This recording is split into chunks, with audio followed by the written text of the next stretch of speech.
All right, good Wednesday night, folks. Sorry I had to re-edit that though too. Horatio will be at home on Friday night to take on Smackover Buckaroos. Pre-game show 6:30, kickoff 7 p.m. 104.5, 1390 a.m. Give you a quick preview of Smackover. They are 7-5 on the year, 7-5 last year. They're 3-3 overall this year, with victories over Episcopal Collegiate from Little Rock, 20-17. Hampton at home, 30-0, and Sims Bowie, Texas High School. They beat them 12-8. They lost in the opener to Mayflower 47-8. They lost at home to Mineral Springs 42-0. But Mineral Springs is a really good team this year. And they lost last week in Junction City 33-20.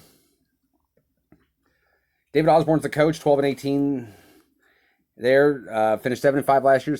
Finished runner-up in the 5-3A. 4-3 defense, spread offense. They beat Horatio at home last year, 50-0. Cole McNeely and Wyatt Parker will be at quarterback. Joseph Brown and Brady Pennister will also be at running back. Leighton Detraz will be at H-back, and Kenneth Jordan will play fullback and tight end. Tanner Mitchell, the all-conference receiver, caught 33 passes, 479 yards, and 4 touchdowns. He will also be the place kicker.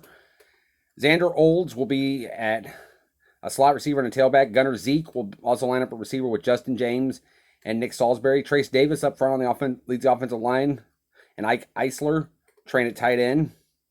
Regan Barton, Boone Dearman, Dylan Valdez, Jacavion Welch will also be up front on the offensive line. Also, Robert Carden, Aiden Bennett, Hunter Winters, Jake Matthews, George Kelly, Charter Rain, and Blaine Harris also play up front on the offensive line.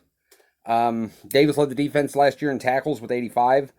Mitchell had 75 tackles and 5 sacks at outside linebacker. Pennister will be, and Brown will also, and Dearman will play at linebacker.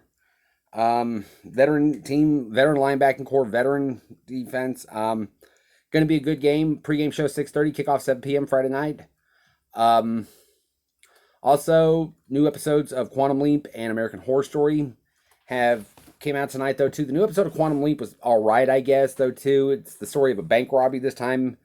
Ben ends up in the middle of a bank robbery in Arizona in the 80s, which is 1986, which is really good. But some of the twists and plot turns and stuff like that from where season 1 left off to season 2's kind of been crazy. I don't know if the story doesn't feel the same. I think it's going to get better, but with so many twists and then the time jump, the episode tonight wasn't bad. It was a really good story, but I just don't know in general where the show's going from there. I'm kind of confused a little bit. Hopefully, maybe they'll get it cleared up in the next couple of weeks. New episode of American Horror Story also dropped tonight. Not bad, really good, and picks up with the twist left off. Really good job by Jennifer Lynch to bridge the past to the future, to the present day, from England in the 1500s to tonight's episode, with a couple of interesting plot twists and turns. I'm excited to see where the show goes. I think the fall season finale is next week, so I'm interested to see how that goes. I guess we'll go from there and see what happens. Have a great weekend. Have a great night. Have a great weekend. Friday night, 104.5, 1390 a.m. 104.5 radio.net app also to follow us. Pre-game show 6:30, kickoff 7 p.m. Thanks.